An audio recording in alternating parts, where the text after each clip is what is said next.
ఒక వ్యక్తి యుద్ధంలో గెలిచాడు, కానీ తన ఇంటికి చేరుకోవడానికి 10 సంవత్సరాలు పోరాడాల్సి వచ్చింది.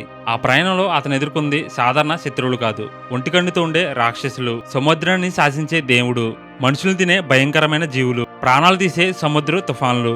ఇంత గొప్ప కథని ప్రపంచంలోనే అత్యంత ప్రభావవంతులైన దర్శకుల్లో ఒకరు ఇప్పుడు సినిమాగా తీస్తున్నారు. అయితే ది ఒడిస్సీ అసలు కథ ఏంటి? ఈ సినిమా ఎందుకని హాలీవుడ్ లోనే అత్యంత భారీ ప్రాజెక్ట్ గా మారింది? దీనికి $250 మిలియన్ పైగా ఎందుకని ఖర్చు చేస్తున్నారు? ఈ సినిమాలో ఉన్న స్టార్ కాస్ట్ ఎవరు?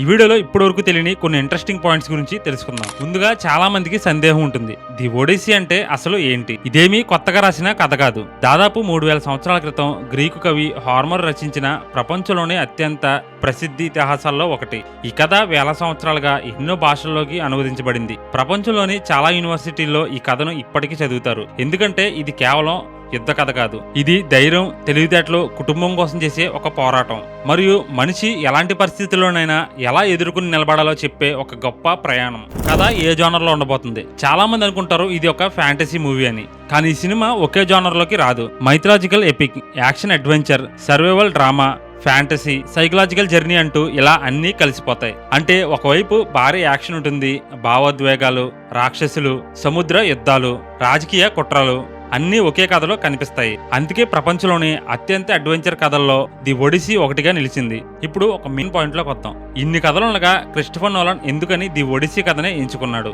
దీనికి ఒక పెద్ద కారణమే ఉంది. నోలన్ సినిమాలు గమనిస్తే ఆయనకి సాధారణ కథల కంటే కాలం, మనిషిలో ఆలోచనలు, భారీ విజువల్స్, భావోద్వేగాలతో కూడిన ప్రయాణాలు, ఇలాంటి అంశాలంటే చాలా ఇష్టం. అందుకే మనం ఇంటర్స్టెల్లార్ అయినా, ఇన్సెప్షన్ అయినా, ఓపెన్ హ్యామర్ అయినా, ఈ అన్ని సినిమాల్లో ఒక్కో సినిమాకి ఒక్కో ఫీలింగ్ మనకి అనిపిస్తుంది. ఇప్పుడు అదే రేంజ్ లో కాదు, అంతకంటే పెద్ద రేంజ్ లోనే ఒక పురాణ కథని బెస్ట్ టెక్నాలజీతో మనకి చూపించబోతున్నారు.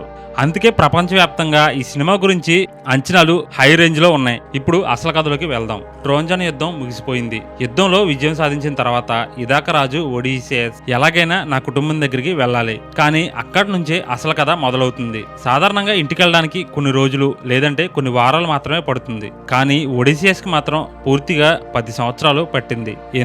ఎందుకంటే అతని ప్రయాణంలో ఒకదాని తర్వాత ఒకటి ఊహించని ప్రమాదాలు ఎదురవుతాయి. ఒక కంటితో ఉండే భయంకరమైన సైక్లాప్స్, మనుషుల్ని మోసం చేసే సియర్నస్, సముద్రాల్ని నియంత్రించే దేవుడు పొసిడియన్, మంత్రగత్తులైన క్రీస్, ఇంకా ఎన్నో అద్భుతమైన ప్రమాదకరమైన సంఘటనలు. ఈ ప్రయాణం కేవలం ఇంటికి వెళ్ళడం కాదు, ఒక రాజు తన ధైర్యాన్ని, తెలివితేటల్ని, సహనాన్ని పరీక్షించుకునే ప్రయాణం. అందుకే ఈ కథ వేల సంవత్సరాలుగా ప్రపంచాన్ని ఆకట్టుకుంటూనే ఉంది.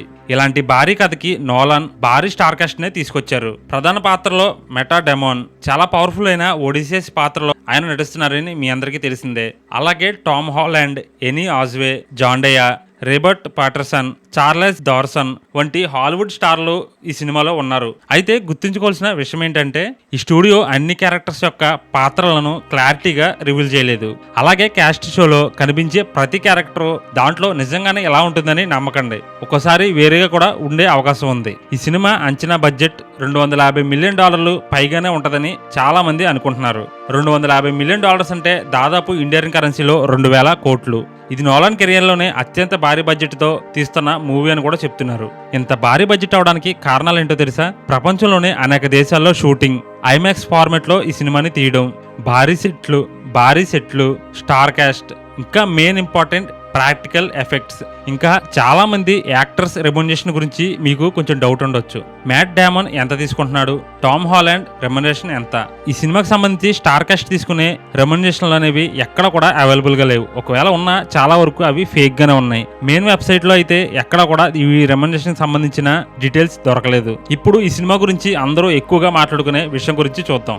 IMAX 70mm. నిజానికి క్రిస్టోఫర్ నోలన్ కి ఐమాక్స్ అంటే చాలా ఇష్టం.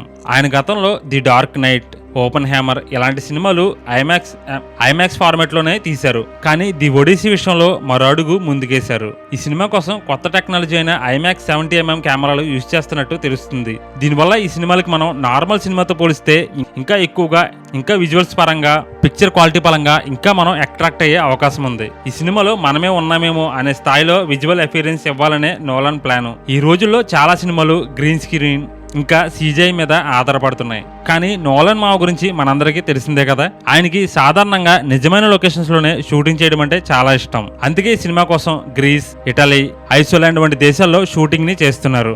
భారీ సముద్రాలు, ప్రాచీన ప్రాంతాలు, పర్వతాలు ఇవన్నీ రియల్ లొకేషన్స్ లో తీయడం వల్ల సినిమా ఇంకా న్యాచురల్ గా ఉండే అవకాశం ఉంది. ఇప్పుడు ఈ సినిమా గురించి కొన్ని ఇంట్రెస్టింగ్ పాయింట్స్ తెలుసుకుందాం. ఫస్ట్ వచ్చేసి ఇది క్రిస్టోఫర్ నోలన్ కెరియర్ లోనే ఒక భారీ బడ్జెట్ మూవీ. సెకండ్ వచ్చేసి ఈ కథ దాదాపు 3000 సంవత్సరాల క్రితం రాసిన, ఇప్పటికీ ప్రపంచంలోనే అత్యంత ప్రభావం కలిగించే అడ్వెంచర్ స్టోరీస్ లో ఇది ఒకటి. ఈ సినిమా కోసం ప్రపంచంలోనే అత్యంత ఎక్కువ టెక్నాలజీ ఉన్న ఐమాక్స్ కెమెరాస్ ని యూజ్ చేయడం. ఇంకా నాలుగోది ప్రాక్టికల్ ఎఫెక్ట్స్ పై నోలన్ మాకున్న ఇంట్రెస్ట్ వల్ల వీలైనంత వరకు ఈ సినిమాని రియల్ లొకేషన్స్ లోనే తీస్తున్నారు. ఫిఫ్త్ వచ్చేసి ఈ సినిమాలో ఉండే యాక్షన్ సీన్స్ నోలన్ కెరియర్ లోనే అత్యంత భారీగా ఉండొచ్చని చాలా మంది అనుకుంటున్నారు. అంతేకాదు ప్రపంచంలోనే చాలా గొప్ప స్టార్లైన కొంతమంది హీరోలు కూడా ఈ సినిమాలో కనిపించే అవకాశం ఉంది. అంతేకాదు ఈ సినిమా మ్యూజిక్ కోసం నోలన్ మామ ఒక్క కొత్త ఇన్స్ట్రుమెంట్ కూడా యూజ్ చేయకూడదని మ్యూజిక్ డైరెక్టర్ కి ఖచ్చితంగా చెప్పారంట. అంటే దాదాపుగా గ్రీస్ లో వాడిన పాతకాలపు ఇన్స్ట్రుమెంట్స్ తోనే దీనికి మ్యూజిక్ ఇవ్వాలని చెప్పి కండిషన్ కూడా పెట్టారంట.